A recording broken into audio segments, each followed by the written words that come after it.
My first ever professional game, I broke my nose. Yeah, I went up for a header. I didn't even go up. I just like kind of just looked at it and went like, and then this guy just comes running at me and just goes. Alrighty, Yazzie. Another serious question. Can you shout us Apple TV so we can watch the MLS? Yeah, we're trying to. It's actually free next year, so there you go, guys. Wait, what? I'm pretty sure I read something else.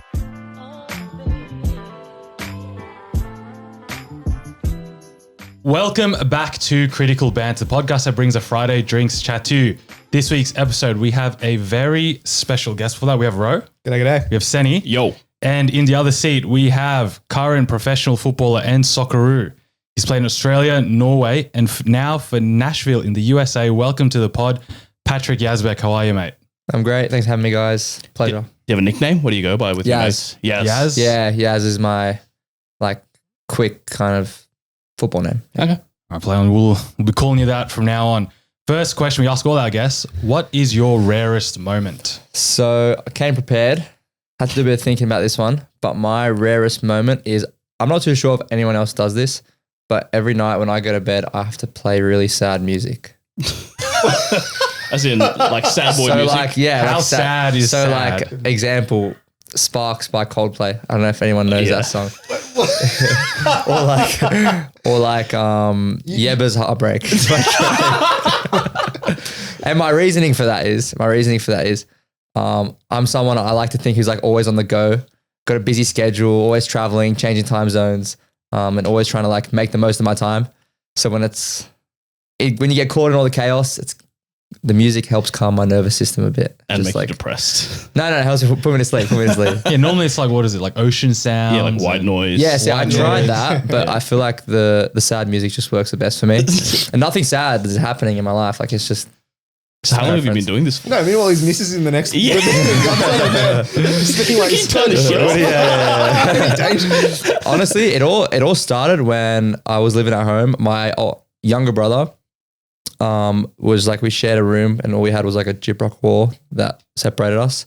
And I used to sleep really early to train with Sydney FC's academy, and that meant I had to wake up quite early and go train in the morning. And he would just play PC until, midnight, 1 a.m. And I would just hear him talking to his mates all the time. So I was like, I need something to drown out the noise.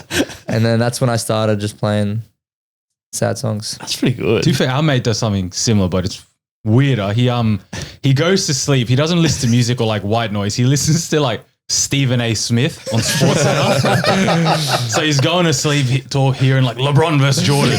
You know what's funny? My cousin, he falls asleep watching Rick and Morty every night. Like, and he'll wake up and Rick and Morty's still playing.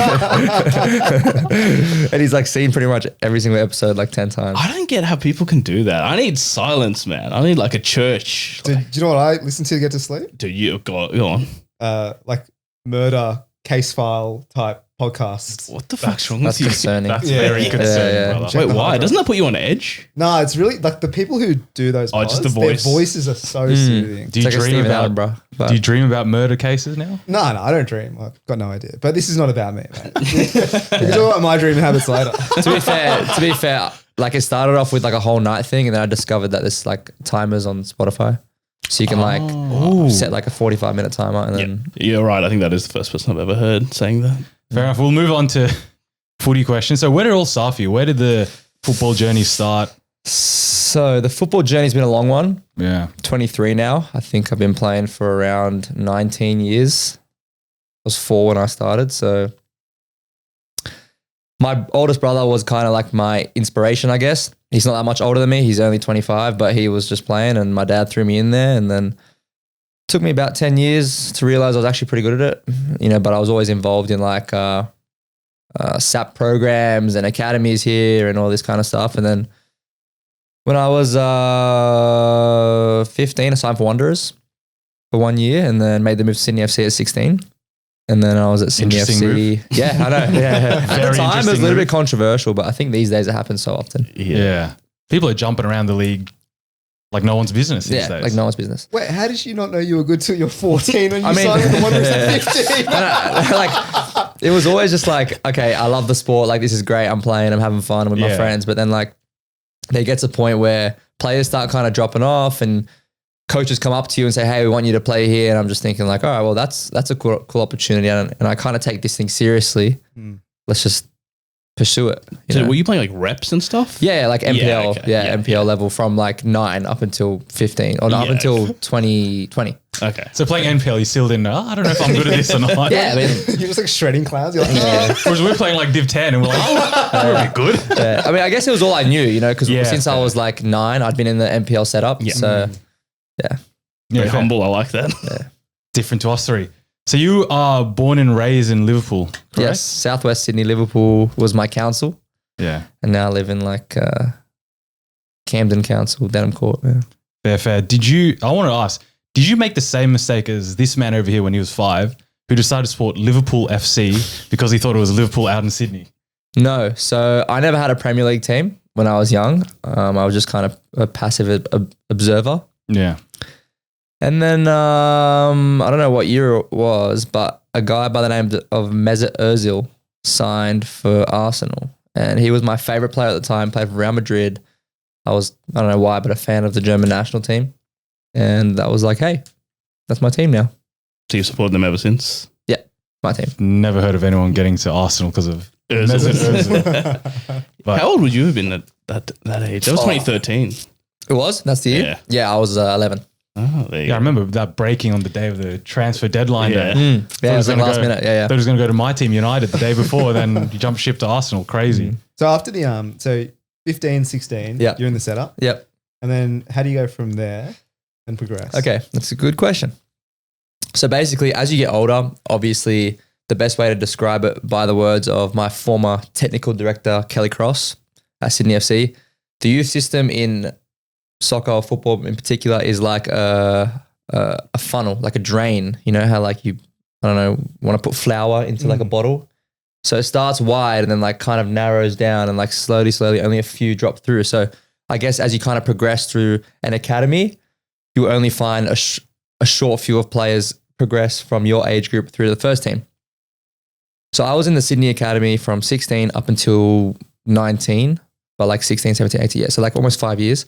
And the academy is like kids around that age? Yes. So the academy is age group split. So 16s, 18s, 20s, first grade and all that. And you kind of just slowly progress through until you get an opportunity to get called up to the first team. And in order to do so, that's based on performance, opinions, you know, a bit of everything. I was 19 when I signed my first professional contract and 19 when I made my first professional debut. So that's how it kind of all happens. You know, you are contracted with the academy. The first team needs players. You go up and train. You make a statement. You do well. You know, you keep impressing. It took me like, I don't know, I'd say 6 months training in the first team consistently to be offered a scholarship contract. And then once that came through, it took me another 6 months to actually like start playing. And even with that, a few injuries had to happen in order for me to get an opportunity. But it's about how you take the chance and, you know, making sure that you do the best you can in all circumstances. So that was kind of the avenue to my first professional game. And I guess when I had my first start, I kind of never looked back. Often you hear players say that you want to impress in training. What does that actually entail? Like, are you just busting along? Are you like Kobe, first in the gym, last one out? Are you two-footing people left, right, and center? I mean, there's a lot of interpretations of that. And I guess it's also personal too. Like, how do I see impressing in training as a 19-year-old, right? So first, it's like, I think it's about your character. That's like the most important thing.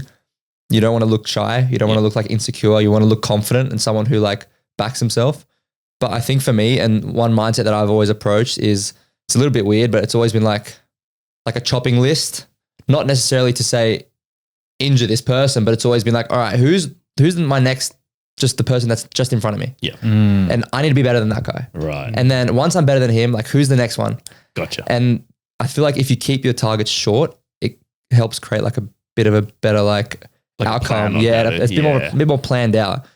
And then the way you approach it is like obviously better outcomes, better passing, better dribbling, better tackling. Like just always try to be better than the next person. And then you kind of just keep getting better. Okay, that's a really good answer because, like, I compare it to like we play Sunday League, and if you even just rock There's up going to be a lot of like weird comparisons to our football. I mean, that's that frame of reference, right? Like, Yeah. because that's what we play. And so for us to impress in training, you just have to rock up. Like that's where the bar is. That's job done.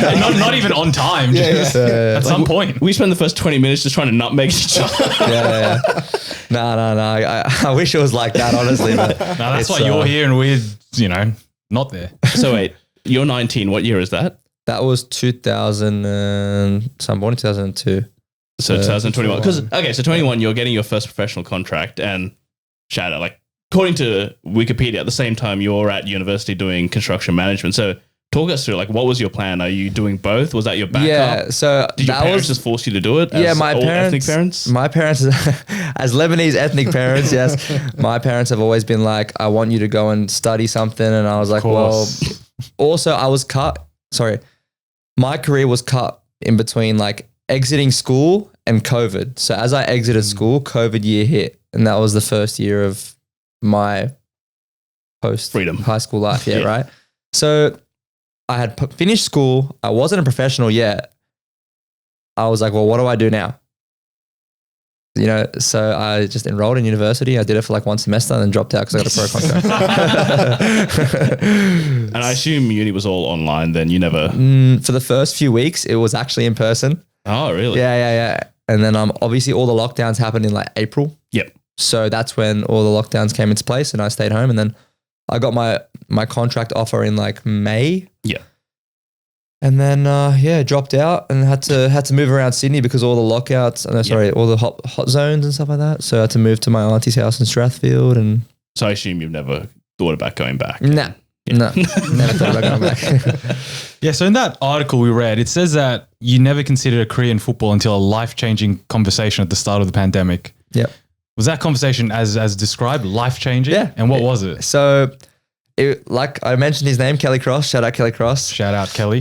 So we were essentially in a group conversation as a Sydney FC youth player under 18s, and I was probably 17 at the time. Just got my license, so my red Ps. Nice. Which is a bit of a game changer because I guess I always relied on my parents to take me everywhere, and once you have that little bit of freedom, you can apply yourself a little bit more because they're always hindered with their own responsibilities as parents, like jobs and etc. He said to us, it was the end of the season, and he goes, guys, I want you to go away in your off season and think about this one thing. And it really resonated with me, obviously, because I feel like I had a bit of a turning point in that time of my career. And he said, you guys need to understand that some of us coaches and all of us coaches believe in you more than you believe in yourselves. And that was like, I was like, right. It's fair enough. I don't think I have too much confidence as a player. Yeah. I was always a bit of a late developer too. So that kind of affected the way I perceived my ability because some boys were always naturally bigger, stronger, faster because they had developed, earlier. So then they got me thinking, I was like, right, this guy's onto something, like I'm here for a reason. Yeah. They believe in me. Yeah. Why don't I believe in myself as much as I should? So then, I just went in the off season and grinded.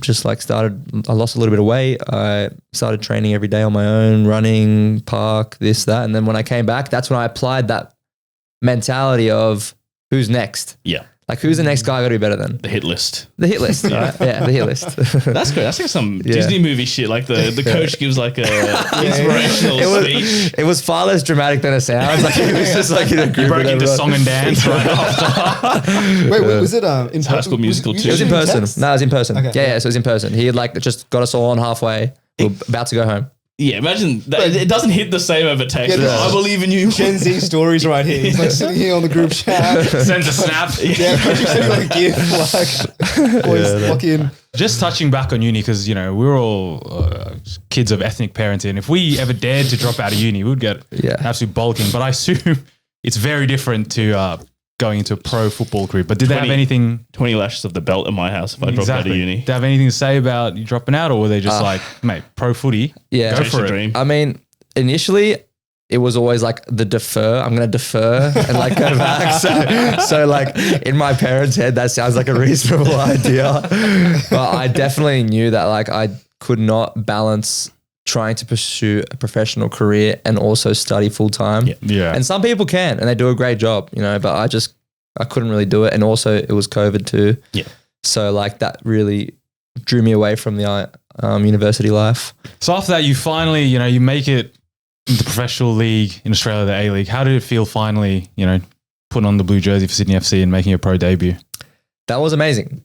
Sydney FC was like my first club, and especially as a young player, like obviously Wanderers came into the fold, and being from Western Sydney, I kind of like, supported them for a little bit, whatever.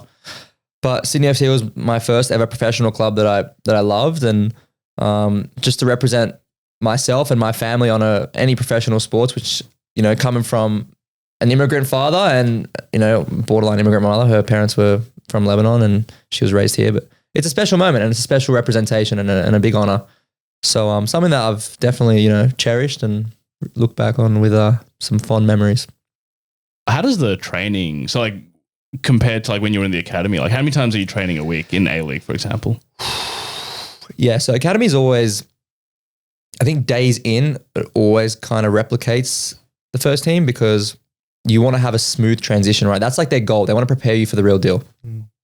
But with the first team, it could be as low as 4 and as high as 6 days in a week. Yeah, wow. And that means I'm there at 9 a.m. and I'm out at 3. And then for me, obviously, we train at Sydney FC in Macquarie Park, which is a far way away for me. So I would drive an hour and 10 minutes there, an hour and 10 minutes back, and during school time as well. During school time, so it was a lot of sacrifice on that end. And but no, like it's essentially a full day's working hour. Like it's not easy. Yeah. And it can be very, very draining, but it's something you love, so you kind of look past that. Yeah. Okay. And the academy is a little bit different, where it would be the same commute, but the day is like 3 hours. You just go in, train, leave. Okay. I'm curious, like we all work in corporate, right? So we all work in an office, and like, would you say, oh, I'm not mates with a lot of the people that I work with potentially? I'm wondering, like in like an actual kind of sporting context, like do you see them as colleagues? Or, do you know what I mean? Or are they mates? So they're the ops, bro, the enemy. No, that's a good question. So I wouldn't see them as colleagues, no. Like they're definitely friends, and you develop very like deep relationships with your teammates, because I think when you factor in the traveling concept, that like builds a lot of camaraderie with people. So especially with like the national team. And particularly as well, a lot of the boys live abroad. So when you come back to the national team setup, you almost feel like you're more connected with these people than what you are with your teammates in your club, because we all have this common bond of being Australian. Yeah. And it's a beautiful thing. I love it. Yeah. I might not see these guys for years, and then I'll see them once and be like, hey, what the hell? I've seen you feel like I've seen you yesterday. But as well, there's also, I feel like you develop this strong relationship with your teammates as well, because at the end of the day, you're fighting for each other. Like you're not going to work to just like achieve, like your targets for the day and like, time, which is the reality for some people, right? Yeah. But I'm going to fight for you, and you're going to fight for me, and like I'm going to back you up, but I'm also going to have conflict with you in training, and I'm also going to share my opinion with you if I think you're shit or if I think you're not good enough, or you can say that to me. So it can be a very toxic environment, but it can be a very beautiful environment. Yeah. I'm interested like to know what's been like, I guess like maybe not toxic, but what's been like the most kind of different environment that you've worked in? Are you just spraying blokes left, right, and center? Yeah, I mean, look, no. So obviously there's like an experience factor too, right? I'm not going to go in as an 19-year-old like abuse guy. Ross, what the fuck are you doing? It just does not happen, right? And you need to learn as well as a young player to accept that part of the game and accept that part of the growth. I got abused, not abused in a bad way, but like boys were on my case because one, they know what I'm capable of, and two, we have expectations. If you're going to be in the team, you need to be able to match the standard and compete. I think now having a bit more experience being a national team player, that's something that I'm trying to carry over to Nashville. Yeah. Right.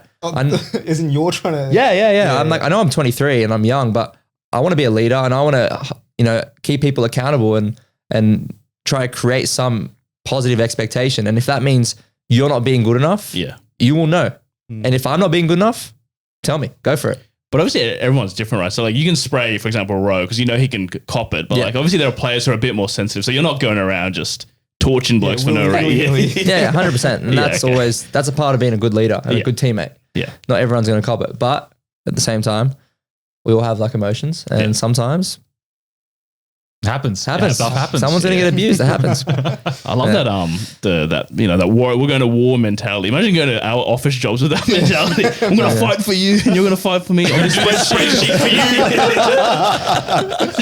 Spreadsheet. Like there's that famous because there's like the famous like sheet of I forgot which player it was, but it was their fines list. It's like 500 yeah, bucks it's being- Chelsea, I think, or West. Yeah. Yeah, one of those. Do you have any like I don't know cultural things like that? I got a cool story. So my fine like list in Nashville is like pretty average. It's like, your stock standard fine list. But I remember we were in Saudi Arabia for the national team. And when you're in the national team, you kind of rent out facilities and you just, because you're just temp, like you go there for a few days, you use some team's facility and you're out. So we ended up using, I think it was Al Ahly's training facility. It's like the green badge with like the I palm think it's trees, them, right? Yeah. So they have Ivan Toney, they have Riyad Mahrez, they have like a few other big players. I'm not too sure who, but they have a big locker room. So we walked in, and to get to the gym, we're using the gym in the field. We had to walk through their locker room. And then one of the boys pointed out, oh, look, like it's their fine list on the board. And we're like, what the hell? And we've looked on the fine list and it said Ivan Toney, $80,000 in fines. I swear, it was insane. Yeah, but on the money he's on, that's like It was insane. $80,000. that's like 10 minutes of his time or Don't something. normalize this. That's crazy. Yeah, it was insane. What's a normal fines list? So like late, $50 probably. Yeah. Yellow card, $50. Red card, $100. Yeah.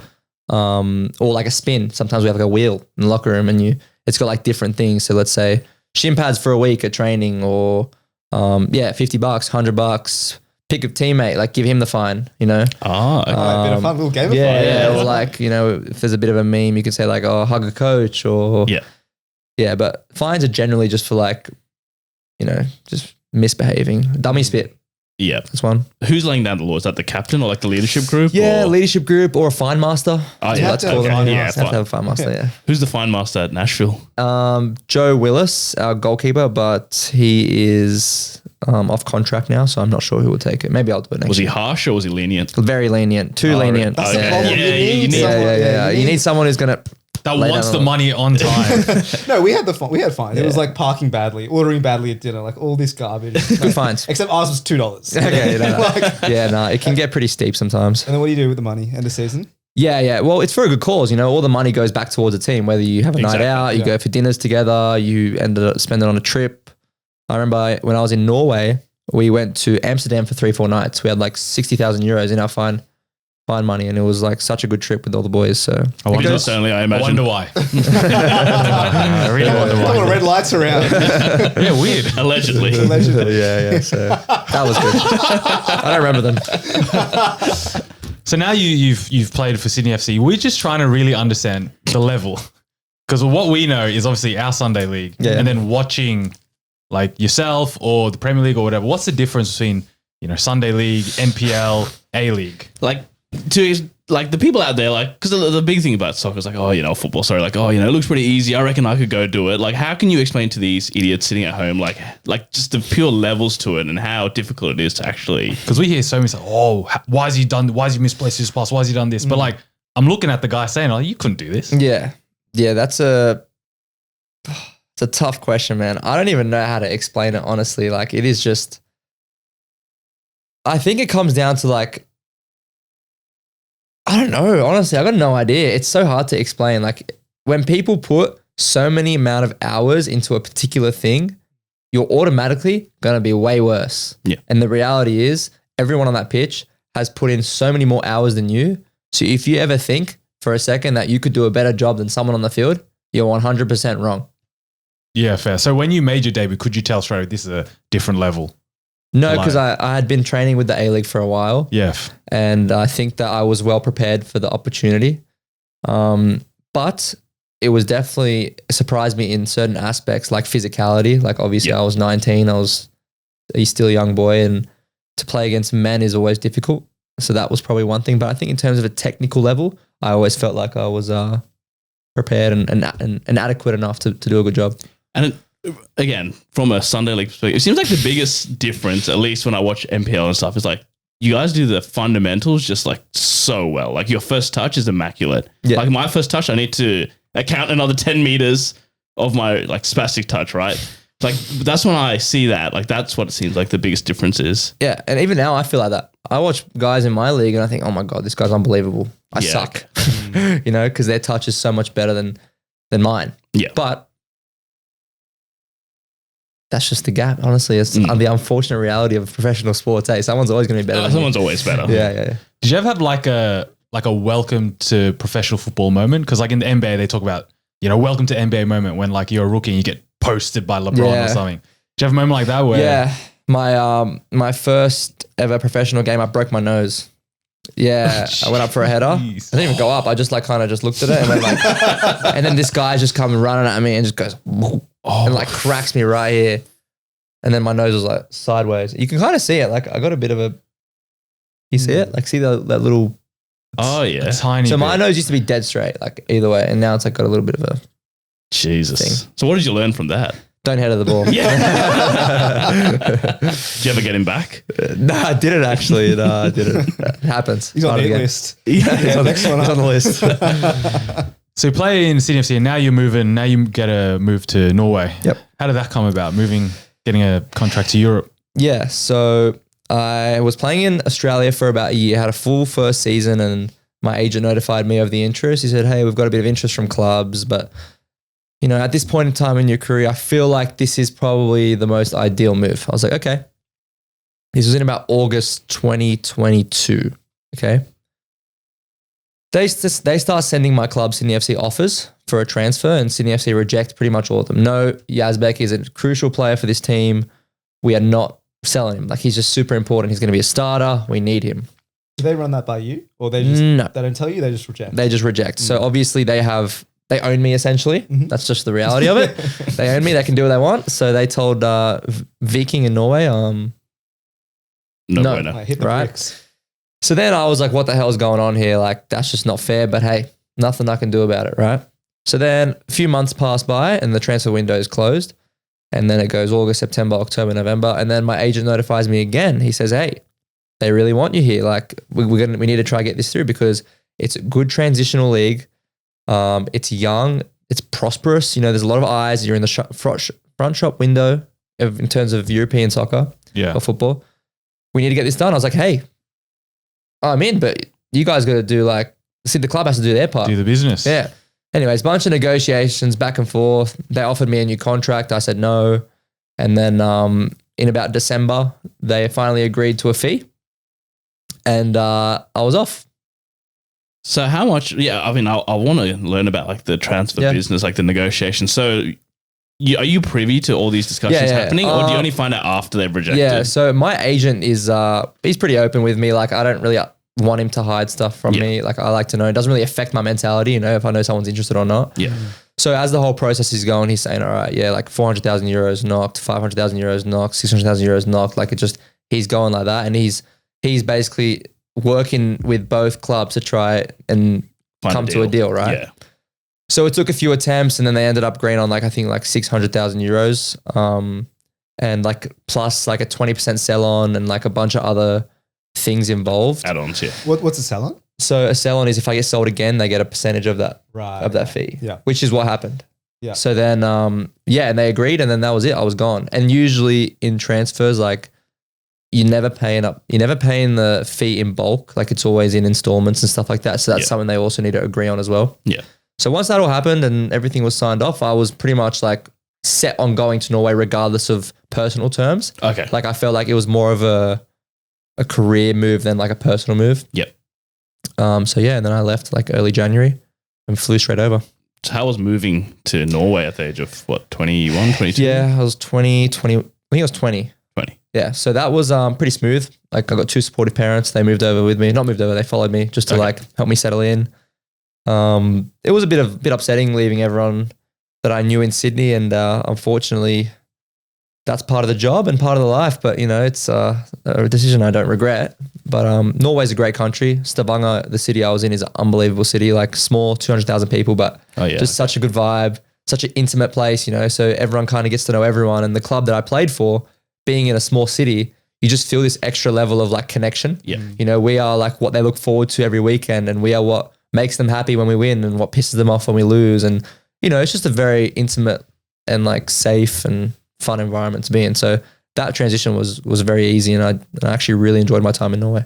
Is everyone in Norway 6 foot and like blonde, like Haaland, or am I just that just a? A lot of blondes. Yeah. Not everyone's 6 foot. Okay. They're not terribly tall, but they're not terribly short either. They're kind of average size people. And language wise, like in the team, was everyone Norwegian in the team, or was there other internationals? I'd say like probably 70% Norwegian, Okay. 30% non-Norwegian, but English was never a problem. All our meetings were in English. Coaches spoke English. I learned a few like Norwegian football terms. And then the next question, I guess, is just the difference between the European leagues and Australia in terms of training, intensity, the games. So did you notice a difference? Yeah, straight away. I noticed a difference. Everything in Europe was like really tight and like really condensed. So it made like your ability to think and like actually do things a lot more difficult. Like when things are tighter, they become quicker and you have less time to think. Yeah. So that was the initial reaction. And it's a lot, well, going to Norway, it was a league that has less resources than the A-League. That was the reality of it. In terms of, let's say, medical staff and gyms and physios and strength and conditioning coaches, right? So that kind of actually taught me a good lesson in terms of, okay, now I need to be responsible for myself here because I don't have the same access to the staff that I did in Sydney and in the national teams. So that was like kind of the off-pitch difference. But in terms of on the pitch, it was a better level for sure. Yeah. Okay. So the next move you made was to where you play now, Nashville. So it was a year in Norway? So yeah, 18 months, year and a half. Yeah. So how'd the move to your whole property, That's mate? One year and another club once. So it was mental essentially like a age. year and a half, boom, move, year and a half, boom. Move. Sydney, Norway, Nashville. Yeah, I've gone around the globe. So hang on, does Nashville, for instance, like they have just scouts and they're just looking for players and they're like, mate, this guy from Norway, we need him. Yep. And did you know that, or are you aware of that? So with the Nashville move, I was in Norway for a year and a half. And then by the end of the first season, I had a great season, I thought. And so did like obviously clubs and scouts and whatever. So then my agent again had said, hey, look, we've got a few clubs interested. Like we're just going to see what happens for this time. And if anything is pretty hot, I'll let you know. I was like, all right. So a few clubs came in and then they spoke to my club, Viking, and they said, Viking requested like just a general figure. That was like, all right, we're not going to accept anything less than 2 million euros. That's what they said. Not accepting anything less. And a few clubs were like, all right, well, that's not what we're interested in. Like we'll leave. And then Nashville kind of stuck around a little bit. Actually, no.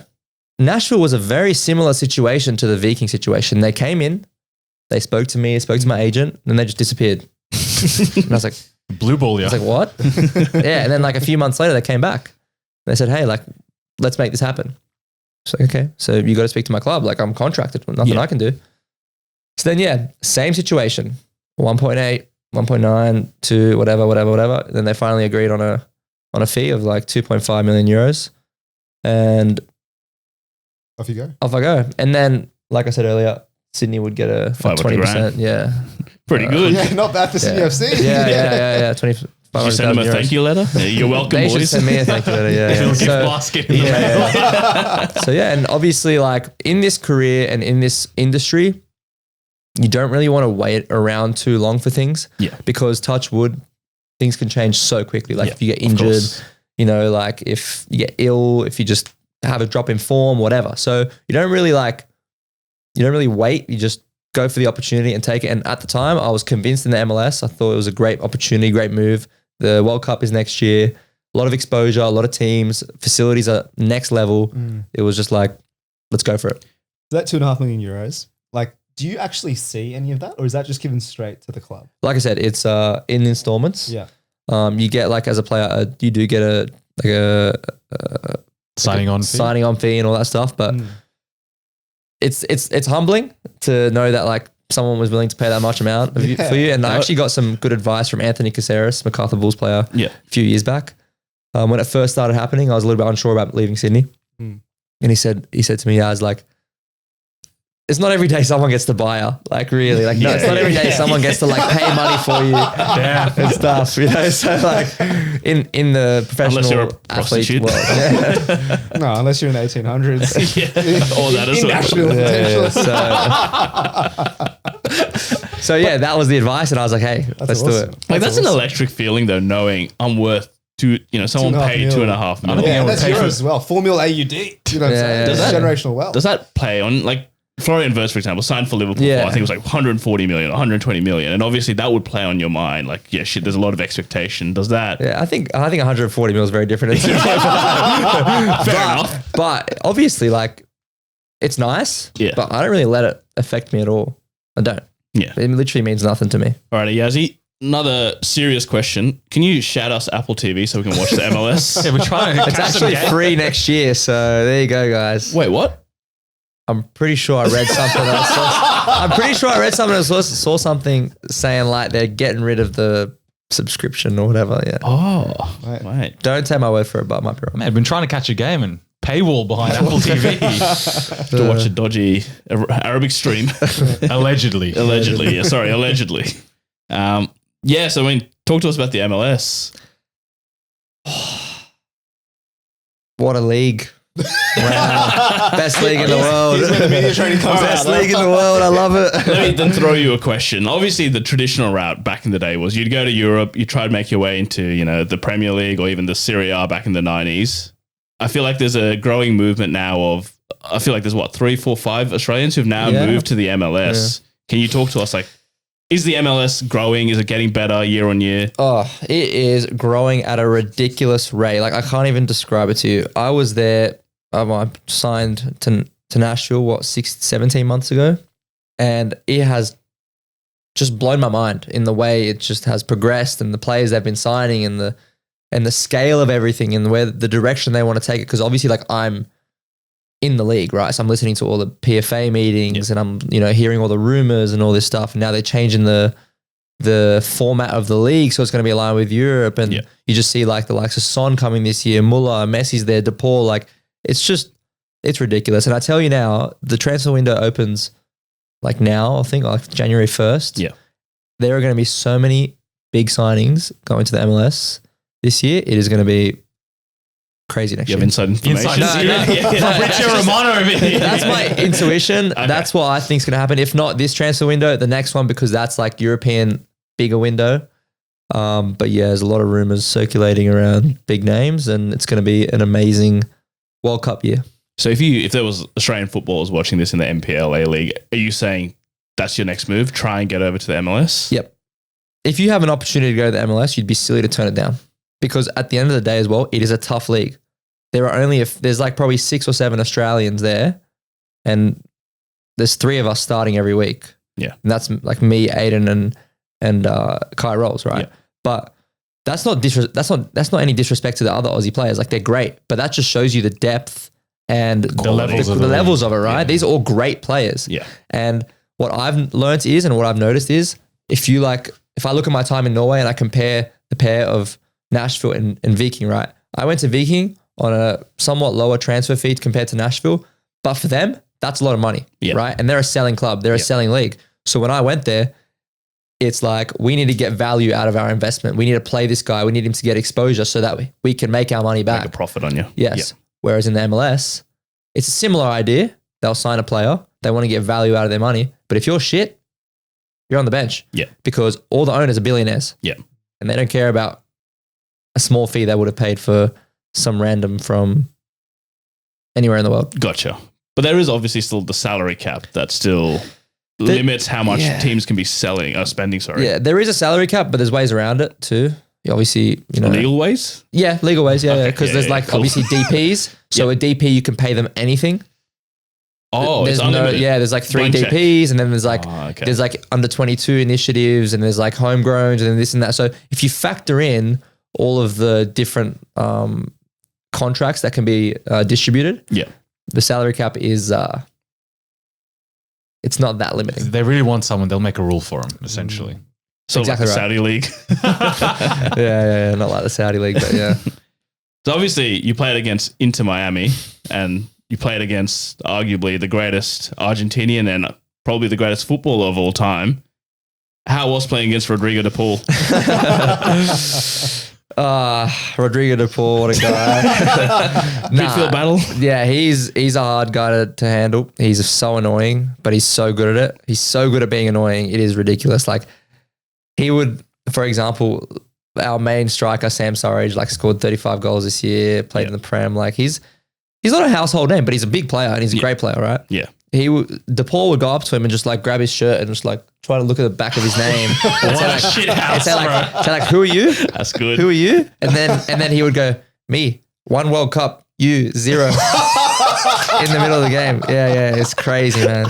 Fuck, what do you even say to that? What do you say? Like, fine, fair enough. Like you got me, bro.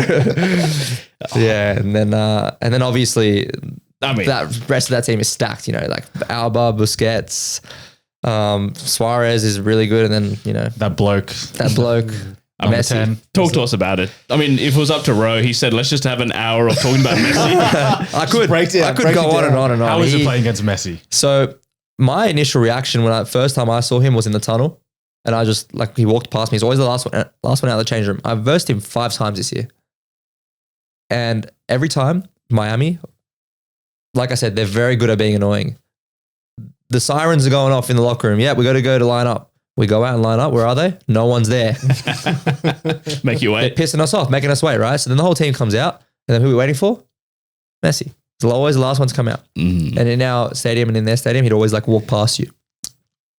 Aura. That's a bit much, isn't it? No, he would like because that's the where you line up. Like the locker rooms are like behind. In the tunnel, right? Yeah, in the tunnel. Yeah, The captain has to go first. Captain goes first, right? And I'm not the captain, so I was at the back. Yeah. So yeah, he would walk past, and he's like kind of small, but not terribly small, but still small. Yeah. And I just thought, nah.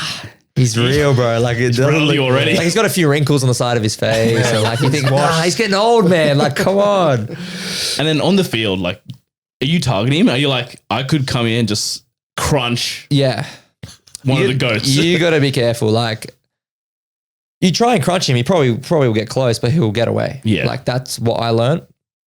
And on the field, he's just so unique, man. Like he just walks in the corner of the field. You think, where is this guy? And he's just like standing on halfway and the top corner, just like still. Yeah. Like, what's he doing? And then you hear like a whistle or like a point, and then He's gone. boom. He's got the ball and he's dribbling at you and he's about to score. It's nothing I've ever witnessed in any professional sport or any soccer game. And like tactically, is your whole tactic, how do we stop Messi, or is it? Let me tell you something. We versed them 5 times. It took us 4 times to beat them once. Yeah. And it was purely because of his impact. Like if you look at the stats and you look at the way we competed against them, they were all quite closely contested games. Yeah. But the expected goals from Miami were like on point with the actual goals because he's just so clinical. Yeah. Okay. Like the first game, they scored it unbelievable. He scored just like the easiest free kick of his life. He just passed it into the bottom corner. And I just like thought like, how? And then like the next game, the next game at home, if you look at the clip, I'm like so close to him and I tried to defend him, but I just couldn't. He did not shoot all half, did not even barely touch the ball. Yeah. And then Alba just chips it into him, controls it on his chest and just runs around 3 players and scores bottom bins. And I was like, bro, like, are you serious? Like, seriously, man, we've been doing so well up until this point and you just go and score.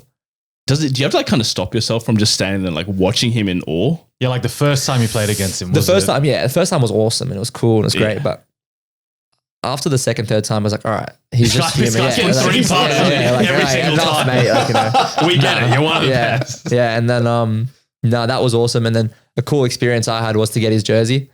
So we played him twice, and initially I always thought to myself like, I need to get his jersey, but then I was also thinking, fuck, don't want to be that guy that like worries about the jersey. Want to lock in on the game.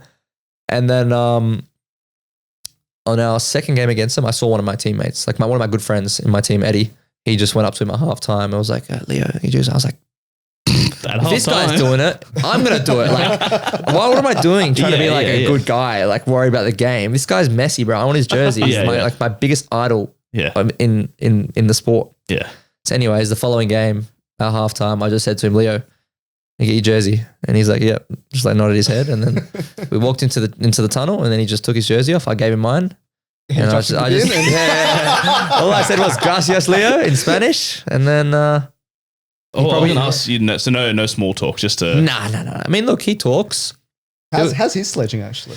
Yeah, it's actually pretty good. Yeah, he gets around it. He'll stay some crazy stuff. Because he has this like nice guy, gives himself image. Yeah. I think in the MLS he's trying to take on his old villain kind of like approach because especially Miami's already like disliked by the rest of the league because of just the scale of the club compared to everyone else.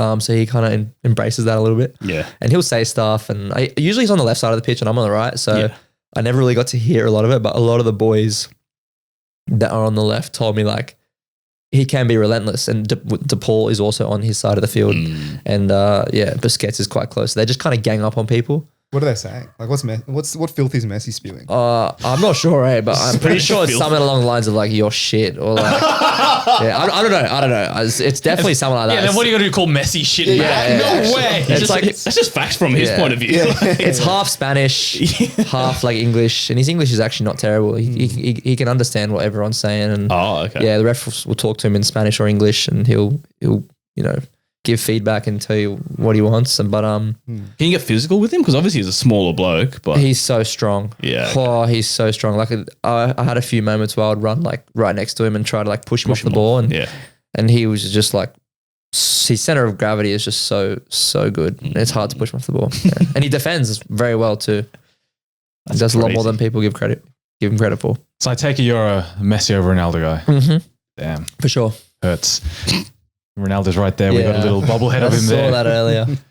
So more like for like, same game. You played against Sergio Busquets. We're over here, spent his off-season watching hours of Busquets compilations. It's all about the scans, it's all about the checks. So how was that? Because obviously similar position. Yeah, so obviously Busquets came quite close to him a few times and tried to win the ball, but just couldn't. He's because you see in the clips, he goes one way, goes the other. Yeah, he's ridiculously slow, but he's ridiculously quick between the ears. Like it is a joke. He's so intelligent, and he just does all the little things right. Never really makes many mistakes.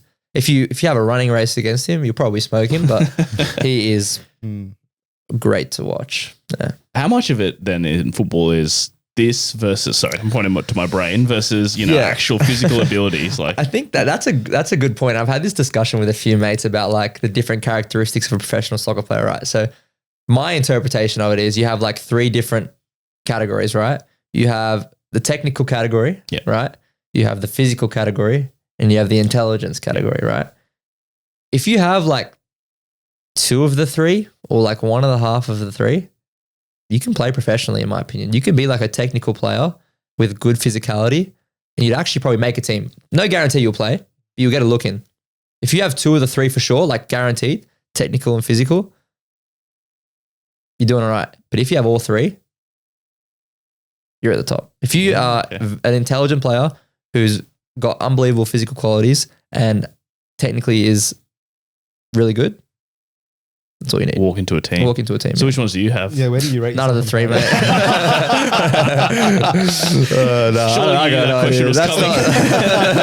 That's not for me to answer. That's for my coach or something. All right, moving on. Earlier this year, you scored an absolute screamer against the New York Red Bulls.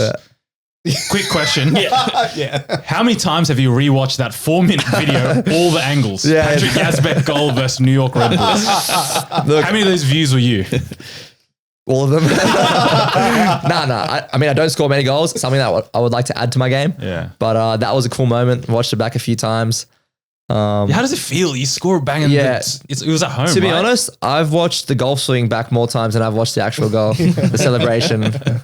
But no, that was a cool moment. And the whole crowd just roaring. Yeah, it was, that was a busy period for us. So a lot of games and a lot of chaos, and it was really hot day too. So, to contribute with a goal is an amazing feeling. And it's not a post-match.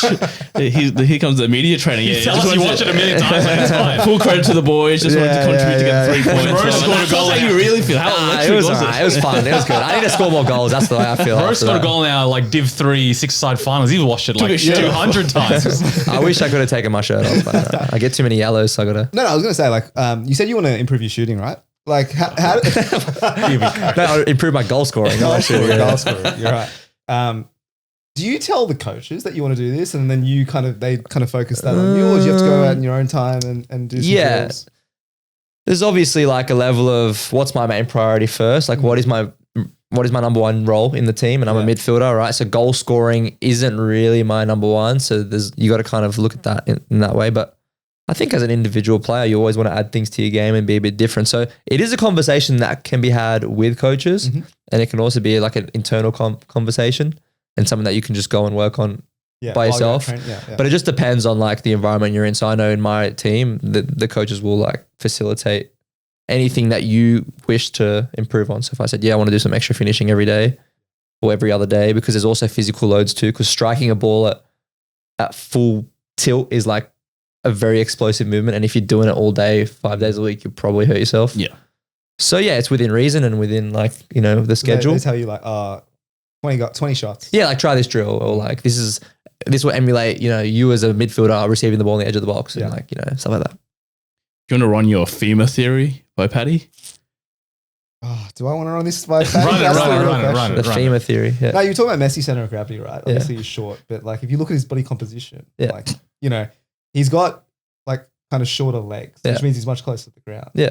So my theory is that the physical structure actually matters quite a bit. 100%. Thank you. There you go. Mate, no, but he's talking about, I can't take on a player because my femurs are X length. I've got long femurs. His inability to beat a guy with the dribble is because his femurs are too long. For example, right, A-League player Josh Nisbet. I don't know if you guys know who he is. He is probably the smallest professional player that the A-League has had. Unbelievable center of gravity. So strong. If you try to duel him, he'll like unmovable. Well, we're at the opposite, like someone who's like 6'4", gangly, like Peter Crouch kind of build, but like just ripping people left, right, and right. That is a heavy person. So that's also like the balance between like, okay, he's tall, he's probably lanky, but he's heavy. So and you're generally smaller. But I think more often than not, someone close to the ground will probably have a better center of gravity, like a car, like an F1 car. Yeah. I've always maintained that. You got to chop your femurs then, mate. No, I got to get there like how people get surgery to increase their height? I've just got to decrease it even more. I don't think you want to decrease any more height. No, that's the problem. I don't have much height to decrease. Just a random curious one for me as well. Do you have like goal bonuses in your contracts? Some players do. I don't.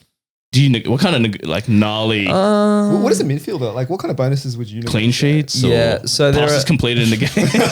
That'll be a great bonus. Just go sideways for 90 minutes. Yeah, just back passes. Every player's bonuses are all like personal, I guess, based on what they want to achieve out of their contract and like what they're getting paid to do, right? So a striker would probably have a compromise in his weekly salary, but like a much larger goal bonus. You know, like your job is to come here and score goals, mate. Like you're not like trying to just be a part of the team. So they'll probably have that in their contract.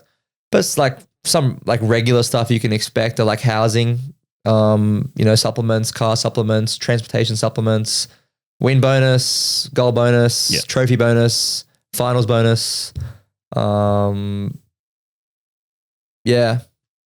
See, like Memphis Depay's contract in Brazil. What is it? Like he plays in Brazil, and his bonuses are like armored car, like personal chef, like that could be. But he was like TV. He was like just crazy things again and again. Like I think nightclub. Like it was just weird. Nightclub. Yeah, it was like that. He had a whole shopping list. Entourage. They just gave him a nightclub to run. No, he gets to go to the nightclub. Oh right. Oh yeah. Ronaldinho had that. He could go out a couple times a night. I think Neymar had one where he could like fly anywhere he wanted for like 2 days of the week or something. Yeah. His sister's birthday. Bring his friends over. So next contract negotiation, what are you gonna?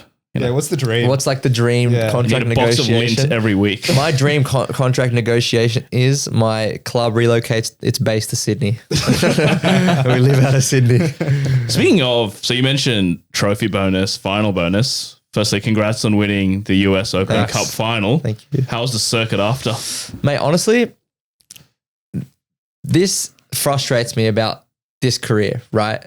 And this life, because we had a game like 2 days later. And then I had national team like the week after that.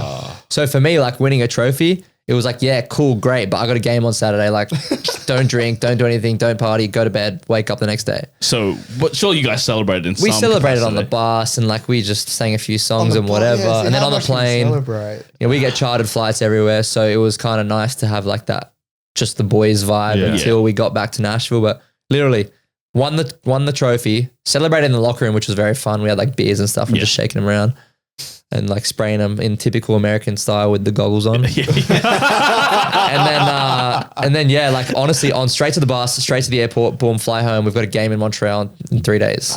And then, yeah, you just don't get to like. So end of season, you guys didn't come back and be like, you know what?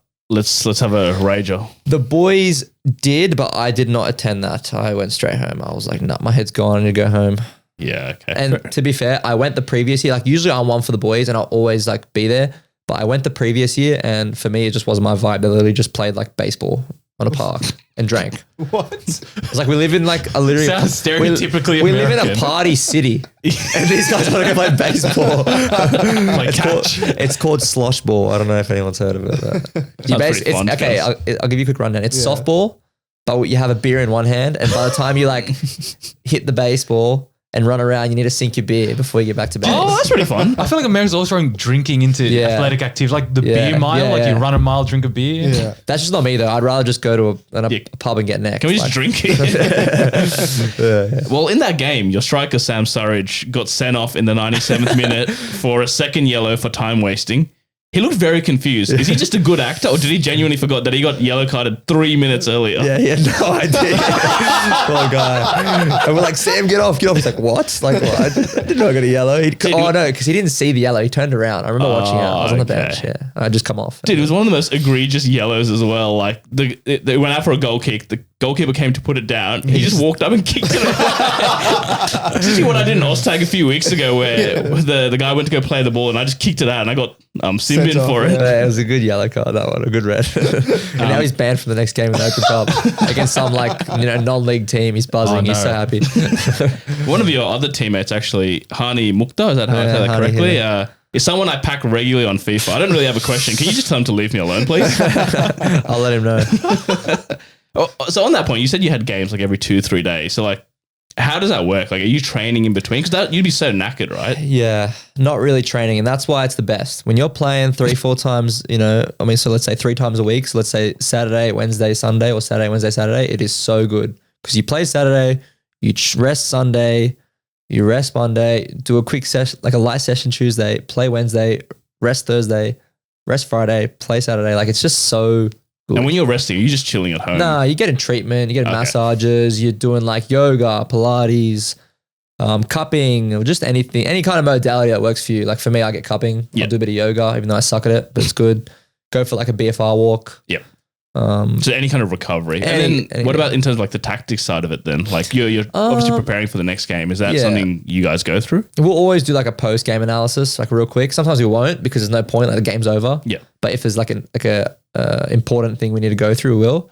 And then generally speaking, in like professional, or in my team and our club's culture and DNA, we want to be like as best version of us as possible and not really try and change Worry based on the opposition too much. Gotcha. So a lot of the time that approach can be in your favor when there's like a hectic schedule and you can't afford to like make too many drastic changes on tactics and formation, whatever, because it's just too hard. So what we will do is just always a matchday -1 video session and go through the opposition and try and find a game strategy that fits our DNA most appropriately so that we're not like compromising a massive change and like just, a mix up of tactics. Gotcha. And one more before you jump in.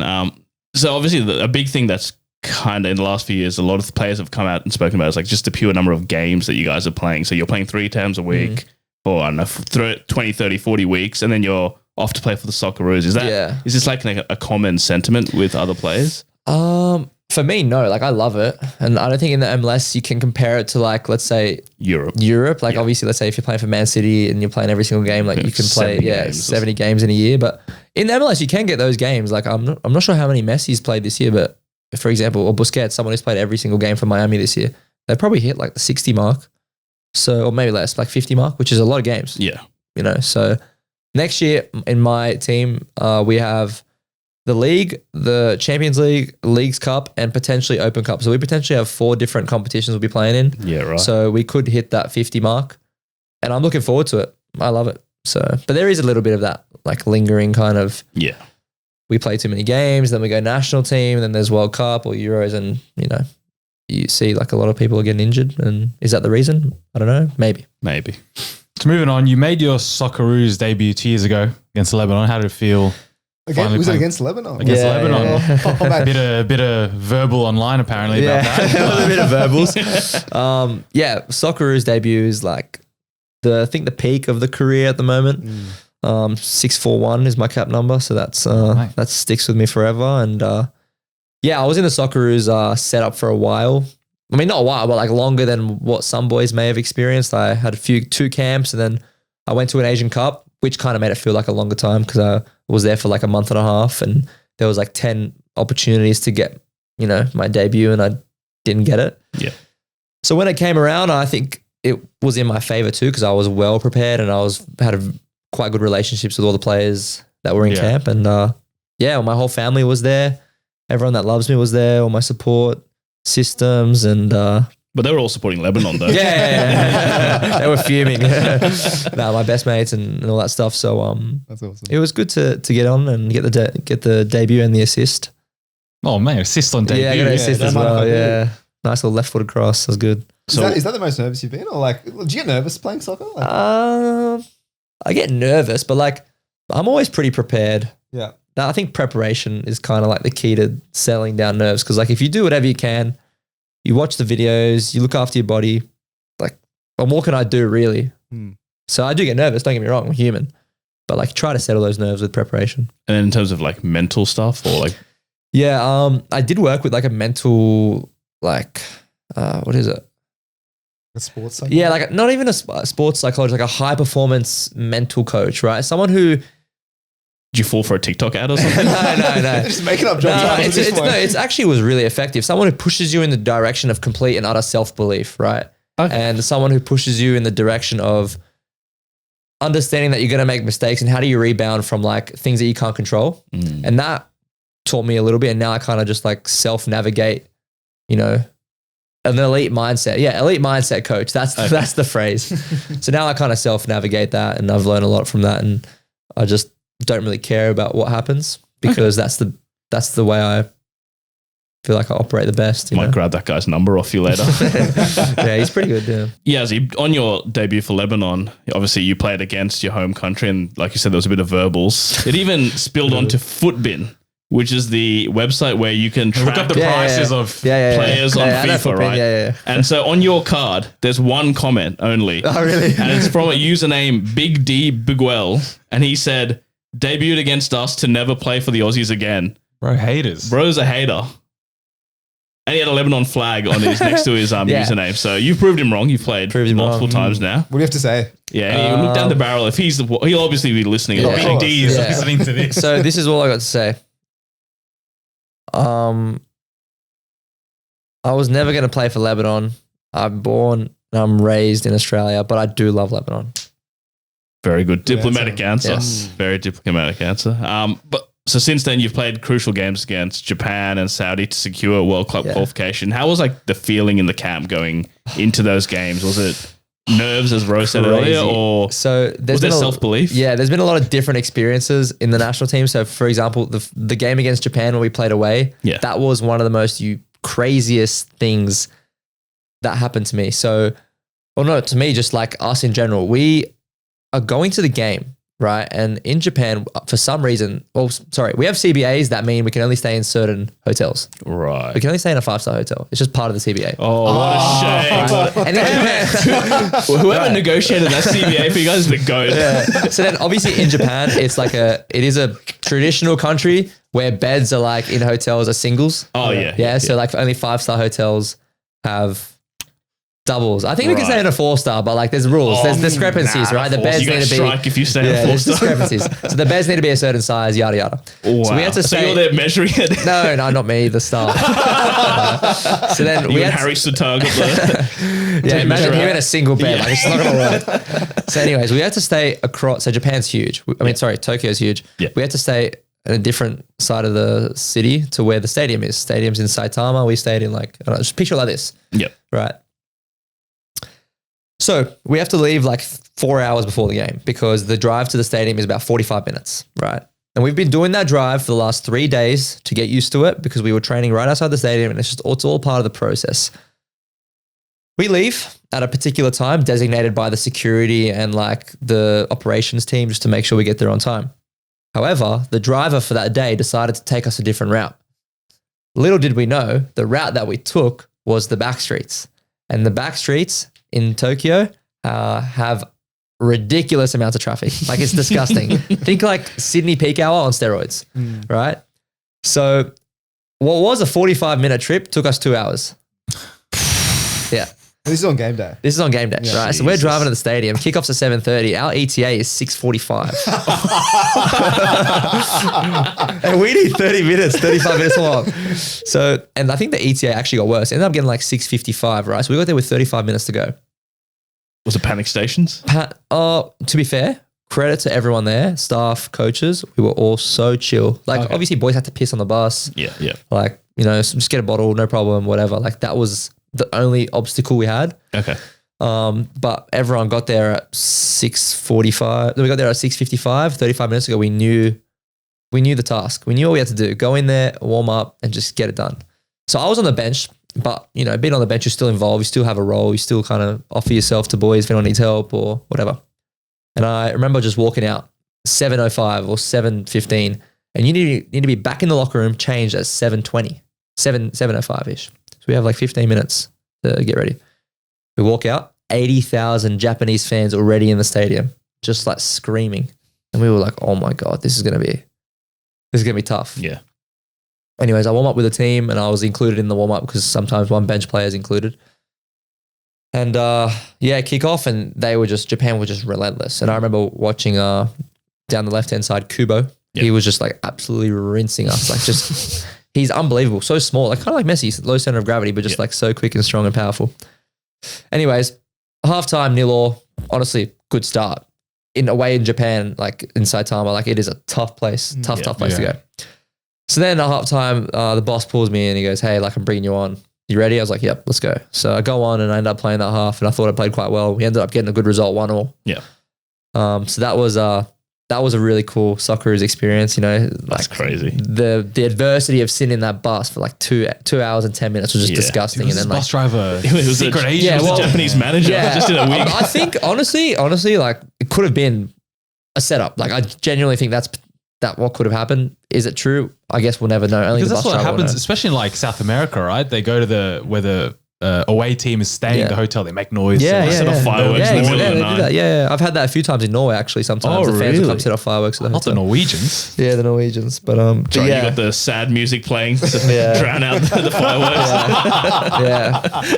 And then, obviously kind of roles reversed. We versed Japan in Perth, Optus Stadium, and I pretty much came on a halftime again. Yeah. And, we ended up winning that game 1-0 Aziz Beich with his right foot. And that was, crack of a goal. I had the best view of it and I didn't believe it went in. Just like, I don't know, just Because that go was it in. must win that game, That was, essentially. I mean, look, it was must not lose. It must not lose. Yeah. So like a draw would have been nice. We could have gone to Saudi and drawn again would have been sweet or win. Yeah. But to win it, we needed to lose 5-0 to Saudi to not go through. Yeah. And then, started against Saudi and Got the job done. got the job done. That was pretty amazing, 2 weeks of my life. Or let's say, a few months if you look back from the Japan all the way through.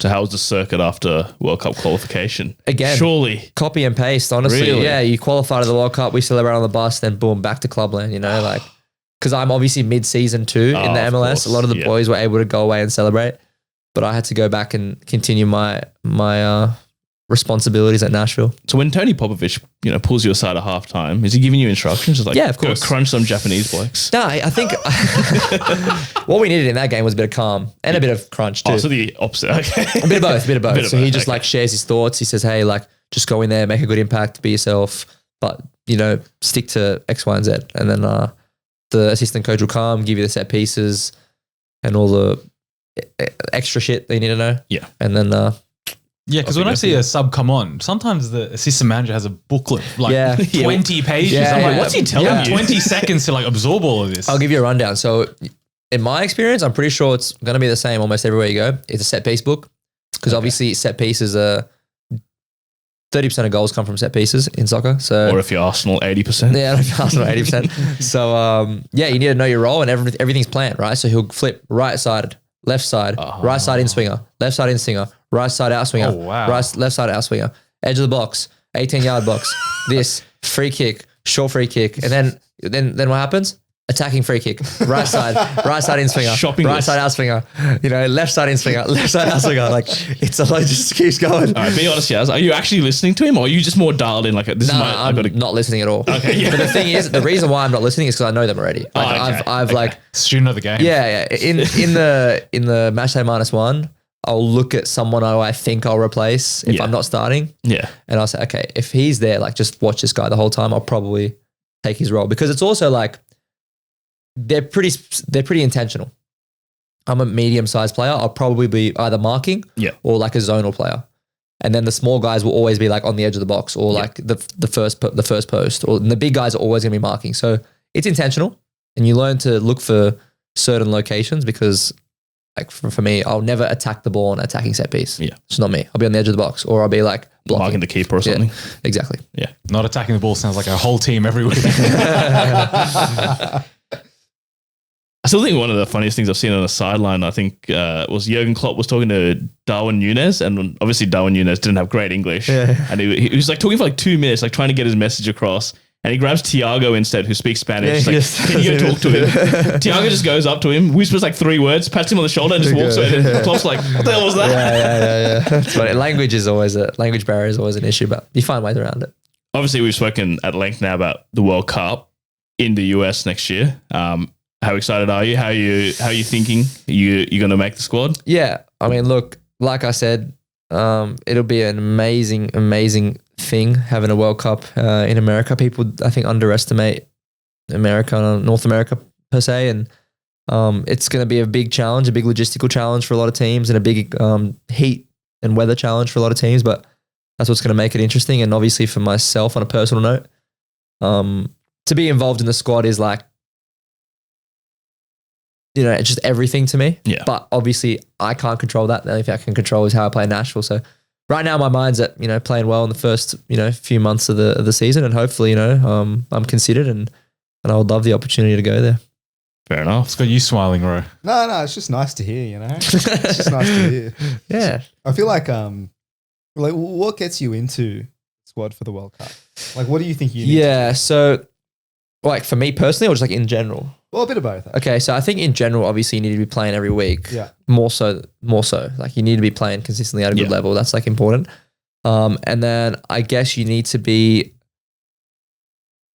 you just need to be playing well, like in your position relative to those around you, right? So obviously my position, there's like Jackson Irvine, Aiden O'Neill, Cammy Devlin, like Robbo, Alex Robertson, like all those other boys, and we're all mates. But at the end of the day, like you need to be playing better than them. Yeah, and you need to also suit the style of the national team. Like if the coach doesn't think that you are, the right type of profile for the team, that might limit your ability a little bit. Not because you're a bad player, but just because it's about profiles. So yeah, for me, if I'm essentially in my mind playing well and at my best, I genuinely think I am in contention. Like that's just the way I feel. Yeah. But it's about what they think too, and that's the only thing I can control. Do you get like updates like, you're tracking well, you're doing well? Or are you sending Popper a Snapchat after the game like, hey mate, man of the match? He's got Popper on his like Instagram close friends, just like rise and grind. It's only him. They've made it very clear to us that they're always watching and they're always tracking our games and Menacing. stuff. Big brother. Big brother. They check in, and we're always like sending them health updates and physical updates every week. We have to log how our body is and if we had any like days out of training or any issues or anything we're managing. So they're very well aware of our physical state and our footballing state at the time. So, and with technology and scouting systems, they can literally just go on the laptop and watch my game. So that's true. It's once I get the Apple TV subscription. Yeah. So. How detailed is like the tracking, like your physical, like the nutrition stuff? Because I swear I saw a video of like some NFL team tracking their players' piss. Like they're getting samples and tracking like the hydration. That might have just been for personal use. Yeah, I saw that in my own time actually. For me, like tracking like individual metrics of like, I'm going to say professionalism is like, for me, I think it's a personal decision, right? You can go home, you can eat what you want, you can do what you want.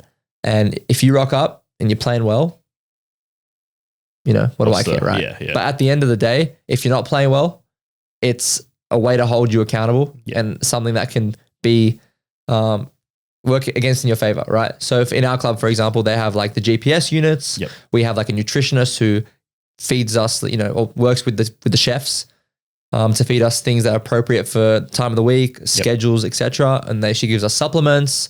We do blood tests regularly. We have doctor checkups. We have an unbelievable capacity to check almost every single metric of health and performance, right? But that means nothing when you go home. Like, what are you doing when you go home? No one knows. No one Sink cares. 50 beers. Yeah, when you get exactly home. right. Yeah. So for me, I like to think I'm quite professional, and I like to look after myself, and I got a Whoop, and I look after my sleep, and I track my, I was just about all to that ask stuff. you, because you used to have a Whoop, or we still have it, but you used to get the sleep scores. Is that something you would look at? You're obviously tracking like Recovery, variability, resting heart rate, sleep, all that sort of gear. What's your resting heart rate? Give us a stats. My phone's over there. I know. I looked at it the other day. My resting heart rate when I'm sleeping is 41. 41. Yeah, so I think that's like okay for an athlete, pretty average. My max heart rate was around 205. Yep. So that's pretty high. That is high. Yeah, 220, like 205 is my max. And then in terms of my sleep's really, really good, like I said, because of the sad music, it helps me sleep. And I'm getting around on average 2 hours REM, 2 hours deep per night, and about 4 hours light. What's your score that you're getting? My sleep score is always like around 85 to 90. Wow. Yeah, What was very yours, Ro? consistently. Yeah, and I also sleep pretty well. To be Yeah, honest. I'm a good sleeper. Yeah. And on a bad day, I'll have like 80. Yeah, Bad wow. day. That's good. Yeah. Very But good. my HRV is a little bit inconsistent. I don't know. Sometimes I have yellow recovery when I don't feel like I do. Yeah. I don't even know what HRV Yeah. is. Heart rate Isn't variability. that what Magic Johnson has? Yes, HIV. HIV. Just for the hectics out there. Speaking of similarities, in 2021, you describe yourself as a hardworking box-to-box midfielder. Yeah. Ro as well. Going back to Ro. Hardworking boxer. Yeah, he credits himself as a hardworking box-to-box midfielder. Any tips for young Ro over here? Oh, mate, here we go. I'll give you some Any tips. some top tips? Elite mindset coaching. To be a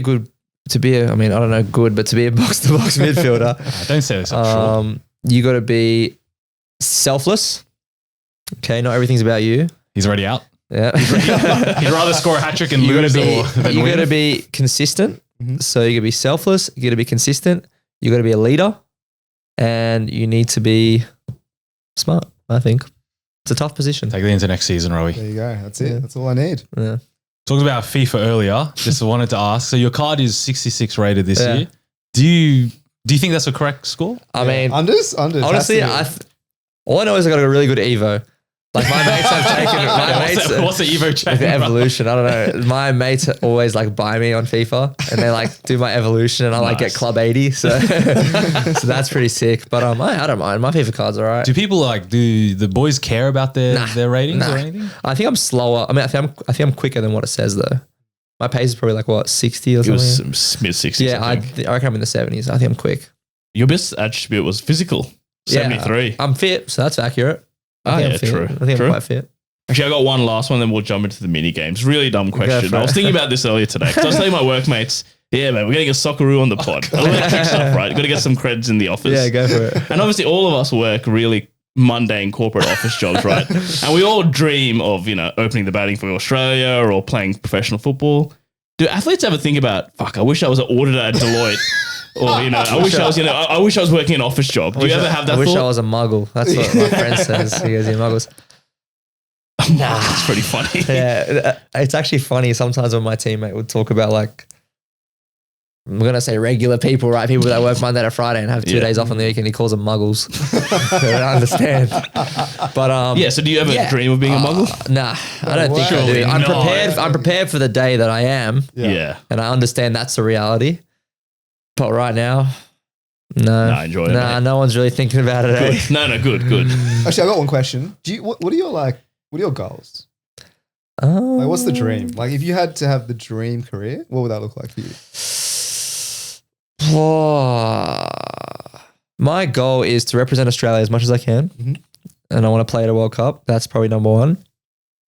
2, I want to see where my career can go to the highest level Mhm. without being too like naive to it and thinking that like, I can be,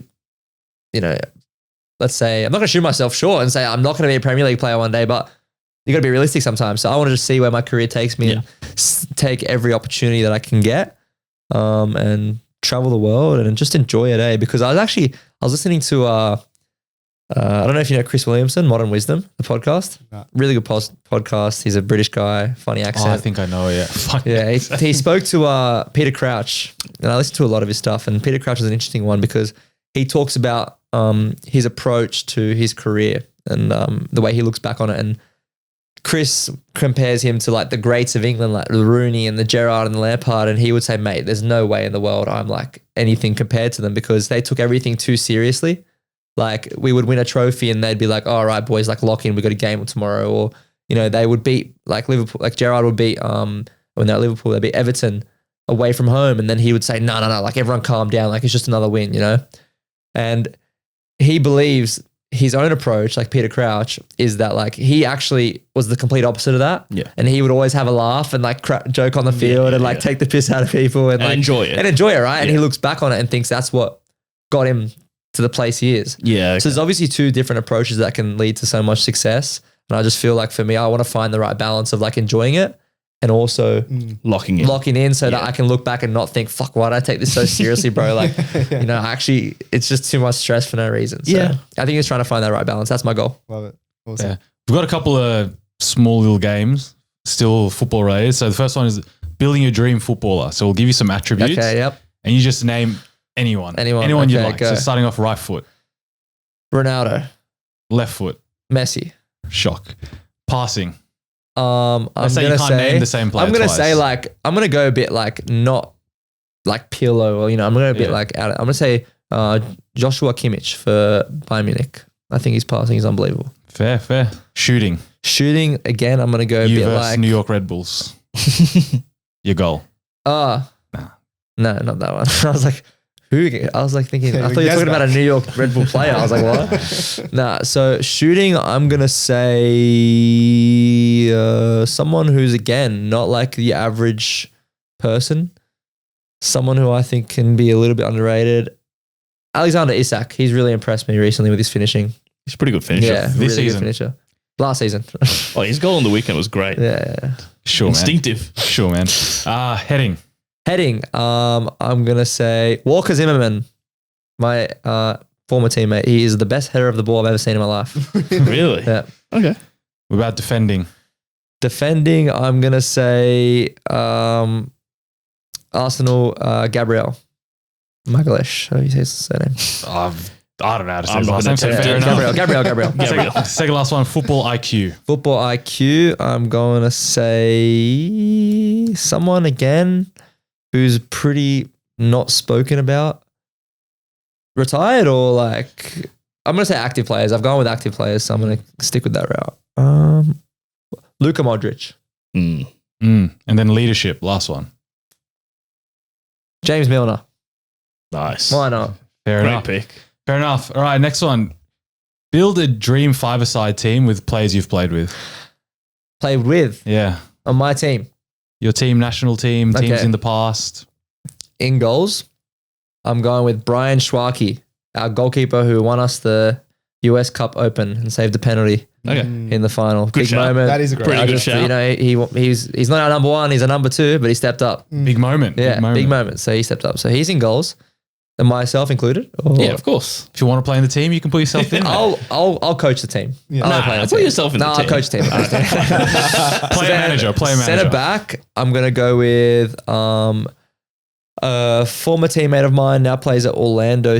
No, what am I saying? I'm gonna go with Harry Suter. Yeah. Great centre back, unbelievable. One of the best Australian centre backs in my opinion. Great. And great guy too, really good guy. And then who do I need? I need three more, right? So I'm gonna go with a midfielder and then potentially two midfielders and a forward, or one forward. Sorry, two forwards and one midfielder. Oh no, all right. I know who I'm gonna go with. My other player. So I'm gonna go 2-1-1. That's my formation. Mhm. My left-sided defender is Jordan Boss. Okay. Great mate of mine. My roommate in national teams. Known him for since my youth national team days, and he is. It's killing it at the He's moment. next level. Next level. Bossy's a great player, great person. So going with him. Good shout. And then I'm going to go with a youngster in the forward role. that I played with still plays at Viking. His name is Edvin Osbo. You can look him up. He is a baller. He's gonna do big things. Yeah. Okay. Oh, he's such a good player, man. They actually, shout out to Viking, just won the league. Actually, my former club. I think 34-year drought. Oh wow. Or something like that. So that's huge for them. And Edvin actually scored a goal in that game. He scored the first goal. If you guys want to check it out, Give him a follow. go watch the goal. It's actually it's a joke. Anyways, and then the last player I'm going to go with is, I've gone with Australia. I've gone with Norway. I have to go MLS. I'm going to go with Hani Mukhtar. He is a great leader, a great person, great player. He had a great team of the season card he's last had a year. great team this season. All right, let's do some blind rankings. So we're going to give you 5 footballers and you... I love this one. All right, let's go. All right. First one is, and you'll sense a theme with each of them. So we've got 2. So the first one, John Aloisi. It's going to be Socceroos, isn't it? I'm going to say a 3. A 3, okay. Yeah. Okay. Interesting. He's a legend of a Socceroo. My dad met him at the airport one time. Oh, really? He's loving it. Yeah. But only Bresciano.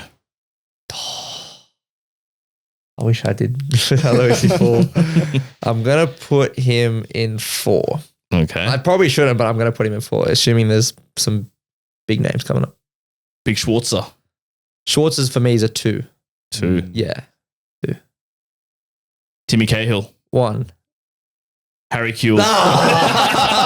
I saw that coming, man. 5. Fuck. I bricked it. Are you happy with that, or do you No, want to I'm change not happy with that. What would you change? I would go Harry Kewell, Timmy Cahill, Schwarzer, Bresciano, Aloisi. So Harry Kewell for you is the greatest soccer of I all think time. so, yeah. He won a Champions League, mate. That's true. Played Where would Liverpool. Viduka fit in that? Viduka would probably be 3 or like 1.5 with Cahill. Yeah, okay. Where does Massimo Luongo fit in all this? Mate, he's actually such a good guy, bro. And I actually feel so sorry for him, done his ACL this year. Yeah, But yeah. he was actually one of my idols. I was telling Matty Ryan a funny story a few camps ago, and I said, Matty, mate, like, you're going to laugh at this. I don't know how I stumbled across it. It must have been in my screenshots or something. I was stalking Massimo Luongo on Instagram, right?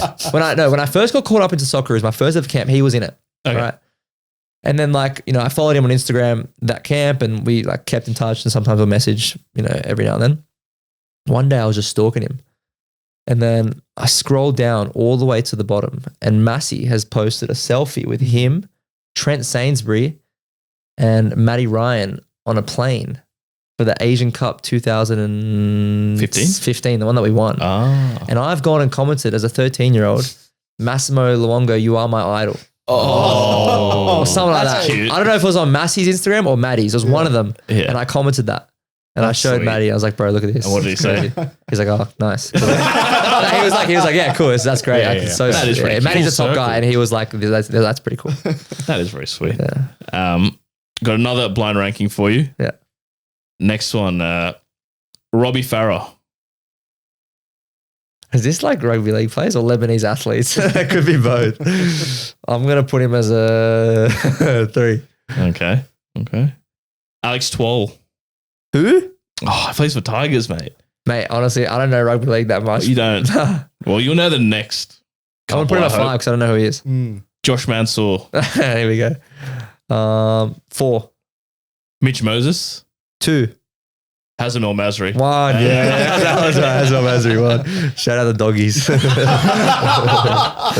right, so we've just got a last little bit for today. We're going to do like games gone or play on. So we're going to name a couple of things, and we want you to tell us if you think it's Game's gone. I love the that game's one. gone or it's play on. Game's gone, mate. So the first one is the cut socks, but when they like cut it in the calf area, I think Bellingham does it. Play on. Play on? I've done it a few times this year. Sometimes these manufacturers make socks that are just so tight, and everyone has different size legs, and like honestly, you cramp up so much. So it actually helps with the cramp. But don't do it for fashion. Do it because like you're gonna cramp. Yeah, okay. So like when they do like 5-6 cuts in That's it. like a bit dramatic. Like, come on, you only need like 2. All right, next one. What about the low socks? Like the really low socks, looks like you're wearing baby shin pads. Play on. They've been around for a while. Are you a low sock sort of guy? I'm a let them be sock. Like if my socks drop, I'll leave him. Fair enough. Not picking him up. Next one is starter penalties. Like Bruno Fernandes, Jorginho, doing all sorts in the run up.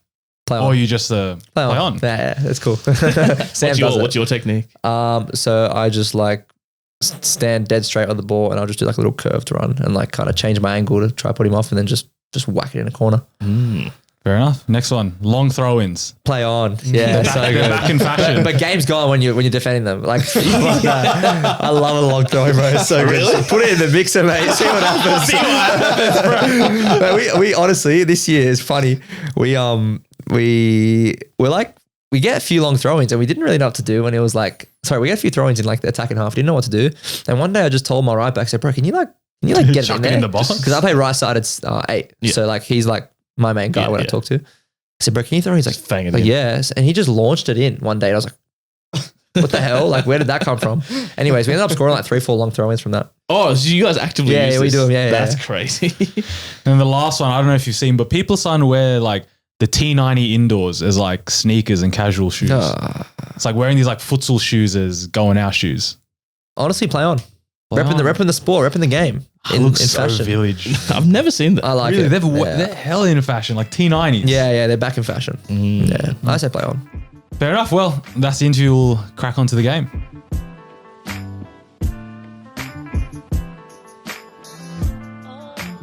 Alrighty, Yaz, we are going to play Bull Slot. If we look at the leaderboard, we're going to play 5 rounds. And so far this season, all of our guests have gotten about 3, except for Calbess, who got 1. Shout out to him.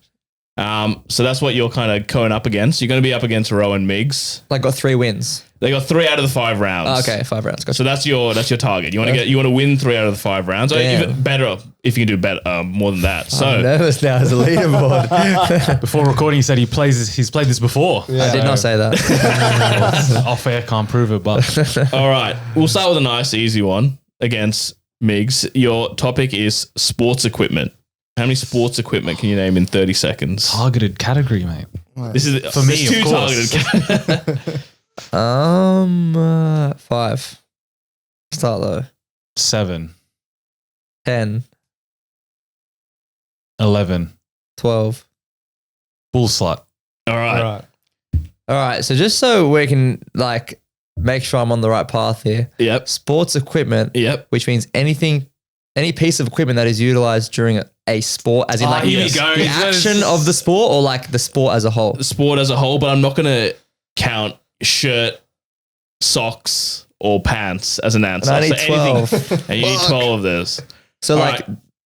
boots. Oh, Soccer wait, boots? hang on. No, soccer boots is like just Yeah, that. Just okay. Yeah, that's Yeah, the that's the category we're going. All right. So your 30 seconds starts. Fuck, I don't know. Get him on the time. Hold on, let me time to think. 30 Hold on, hold on, I'll hold give on, you- hold on. Give me like 10 seconds. I'll give you 10 seconds to think. Yeah, and then you got 20 seconds left.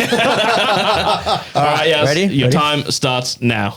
So boots, shin pads, golf bag, golf club, golf ball, 5. soccer ball. I'm not going to just keep going balls because that's inappropriate. I'm going to go swimming cap, swimming goggles. Yep. I'm going to go with a lacrosse stick. I'm 15 going to go with a seconds. hockey stick. I'm going to go with an ice stick. I'm going to go with ice skates. 12. I'm going to go with a javelin. Done. 13. Job done, mate. Time Easy. to spare. 7 seconds left. There you go. So you're on the board 1. All All right, right. let's lock in here, yeah? We're not just gifting it to him. That was a right? 12 12 was a bit high. 12 was high. 12 Really? was high. I thought it was low. And then he's not going to take. I was going to say like I jerseys. thought you were going to and start stuff. naming Yeah, individual like golf 3 clubs. No, I didn't want to do that. I Driver. didn't want to do that. I could have. I would have allowed could it. have. All right. All right. You're up against Ro now for your second round, and your category is car parts. Car parts. Mate, this guy is from Western Sydney. No. If my brother was here, he would definitely do this at a good number. Well, he's not, so you're on your own. Car parts. All right. Let's go 5. 6. 8.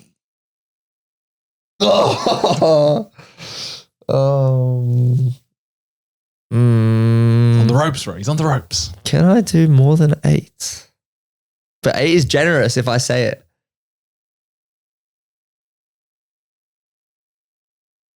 You know what? My strategy for this is I'm going to try go for all of them because there's no point giving him one. Mm. But if I give him one and he doesn't do it, do I get the point? Yeah. You do. Yeah. Uh-huh. That's what makes it tricky. I need to think, guys. 8 car parts. No, I'm gonna need a. You, Are we talking engine or are we talking like Yeah, Whatever engine you want. count. whatever Yeah, you in want? the car. 9. All right. Come on, Ro. You said lock in. Yeah, okay, we'll go 10. 11. Now we're getting to equipment territory.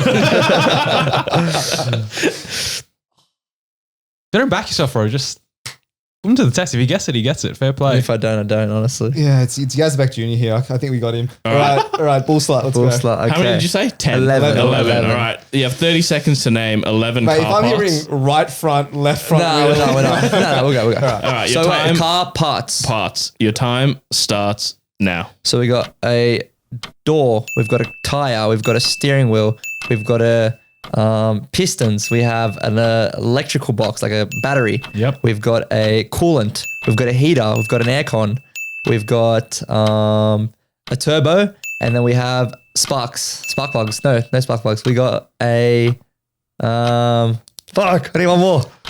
2 more.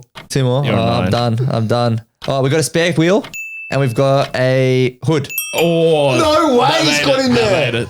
I don't know. No, If you way. guys He's allow only it, 10 as well, not 11. Oh To my be fair, God. spark plugs do count. They I'll allow are, that. yeah, they're part of it. Spark plugs are part of the thing. Okay, there we go. All right, there you go. I You second got guess myself. box 2. Air conditioning? Are we counting that? Yeah, There's an air conditioning does your unit in car the car. not have It's in the car, No, Ro. not my one, anyways. Yeah, Oh, I could have put GPS unit. That would have been a good one. that is true. Yeah. But now he's 2-0 up. All right, Manu, All right. let's dial in All here, right, yeah? next one. And he's warmed up as well. I don't think they're strong categories for me either. All right, up against Miguel again. Your category is fish. How many different types of fish? Bro, can where are you name? getting these categories You can blame from? Scategory.com is where I got this from. Why don't you think of categories I'd do well in? Nah, this is completely random. I'll go first. 1.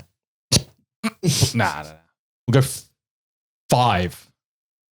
Mate, well, just think about what you ate in Japan. You were in Tokyo not long ago.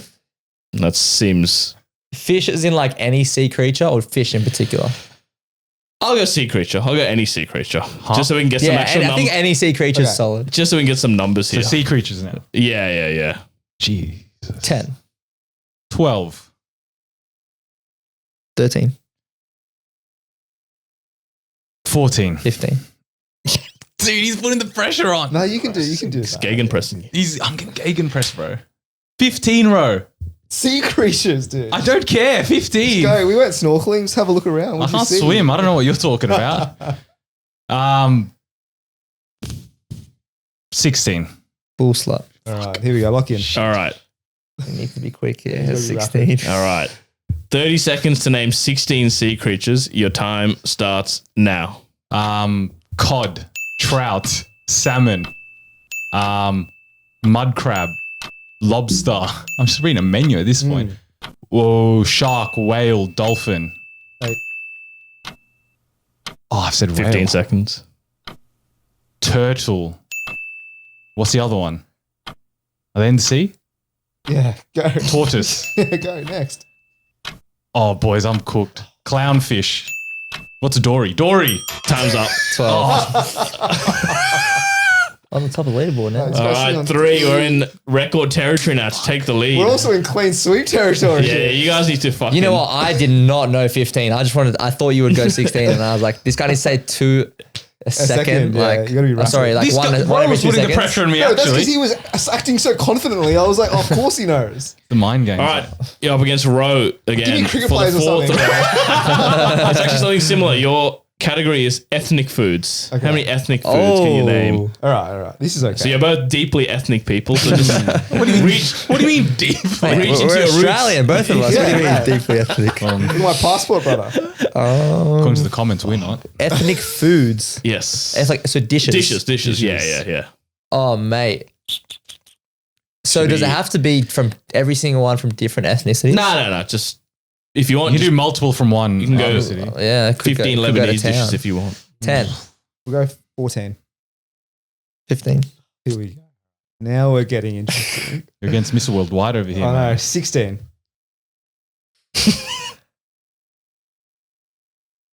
16. Bull slut. All right. 16 is hard, bro. 16 is hard. Bro, This please. is- All right, Ro. 16 ethnic foods in 30 seconds. Your time starts now. All right. Naan, butter chicken, chicken tikka masala, papadi chaat, samosa chaat, Let's go gulab jamun. Let's go ras malai. All right, let's move different. Pad Thai. We'll go tom yum soup. Pad see ew. Soft shell crab. Green curry, red curry. No, surely not. They're different dishes. And then we go chow mein. Then we go pork. Then we go chasu. Yeah, beautiful. All right. That's 16. You could have done 16 easily.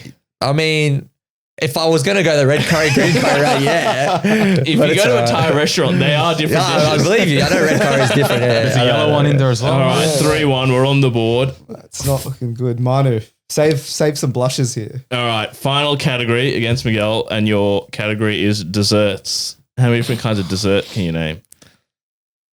I don't know, Sam. I don't know. 5. 6. I don't know. Go 16. Why not? 8. Desserts is a bit tricky, but 9. 10. 11. is he playing games?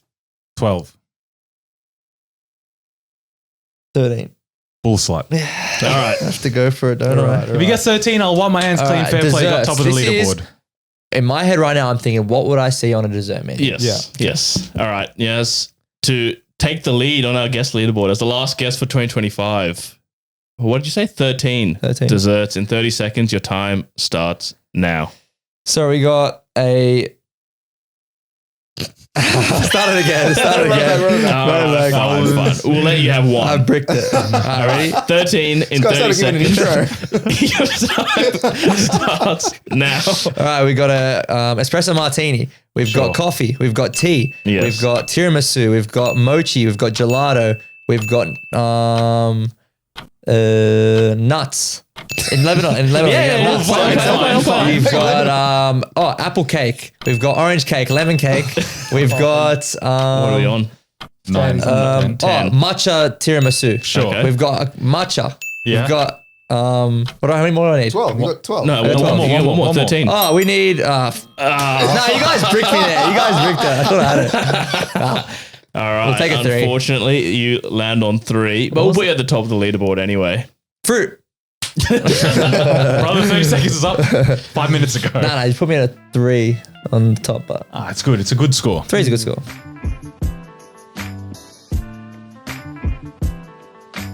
Righty, that brings us to the end of this week's episode. A massive, massive thank you to Pat for joining us. Mate, this is your chance. Look down the barrel. Shout out whoever you want to shout out. Shout out to the boys. Thanks for having me. Appreciate it. It was a really fun time. I enjoyed it a lot, and keep up the good work. I love watching the reels and the snippets and the potty. So yeah, that's all I got to say, guys. Mate, we'll be following along you as well. We'll put all your socials in the show description so people can just go follow you there. You can catch all of our other stuff on Instagram, YouTube, TikTok, etc. And we'll catch you next week.